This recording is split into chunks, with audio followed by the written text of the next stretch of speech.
C'è una bella storia di imprenditoria e di vino nel Veneto e in Italia, è quella della famiglia Canella. Lorenzo Canella è qui con noi ed è quella del Bellini, ma interessa a noi partire dalla pianta e non dalla pianta dalla vite, ma dal frutto, dalla pesca. Beh, certamente l'elemento caratterizzante il Bellini è la pesca bianca che compone un terzo della ricetta originale del Bellini e che è una scommessa che abbiamo dovuto affrontare come azienda, perché la pesca bianca, ahimè, è una specie in estinzione. La pesca bianca era diffusissima nel nostro litorale, soprattutto a Cavallino, c'era una produzione straordinaria nei primi anni del Novecento e dopo è stata spiantata negli anni con delle qualità più commercializzabili, pesca gialla, pesca noce. Quindi noi abbiamo dovuto, per fare il nostro buon Bellini, ritornare alla produzione della pesca bianca e l'abbiamo fatto anche per far maturare il frutto fino all'ultimo momento per sviluppare il massimo contenuto di zuccheri e soprattutto di aromi. Il nostro prodotto non viene assolutamente rinforzato con aromi, con concentrati, contiene solo base spumante da uve glera e succo e polpa di pesca bianca. Tutto il resto è tecnologia per conservarlo. Quindi questo è un prodotto veneto al 100%, quindi prosecco, diciamo base glera, la pesca che viene prodotta sul litorale veneziano, peraltro nato a Venezia il prodotto, ecco, ricordiamo. Base veneta, vorrei proprio dire, di produzione completamente veneziana. La nostra azienda si trova nell'immediato entroterra, utilizziamo uve del luogo, frutta del luogo e siamo anche riusciti a trovare un produttore di bottiglie della provincia di Venezia, quindi possiamo dire che è un 99% veneziano. Mi mancano le etichette che vengono dal Friuli, ma faremo un piccolo sconto.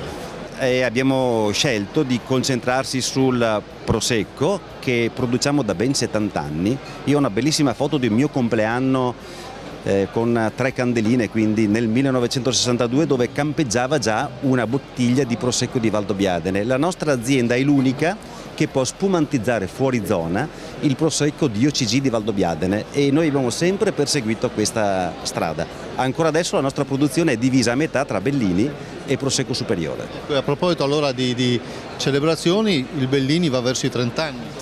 Bellini va verso i 30 anni perché è nato da una brillantissima idea di mio padre nel 1989, che ha pensato di proporre pronto tutto l'anno un prodotto che in realtà si poteva trovare soltanto a Venezia nel tempo della raccolta delle pesche bianche, quindi fine luglio, primi di agosto. E allora andiamo verso la stagione, come posso dire, più calda. Il Bellini si presta molto bene per degli aperitivi o per dei fini pasto molto gioiosi. Allora con questo chiudiamo, grazie a Lorenzo Canella e cin cin.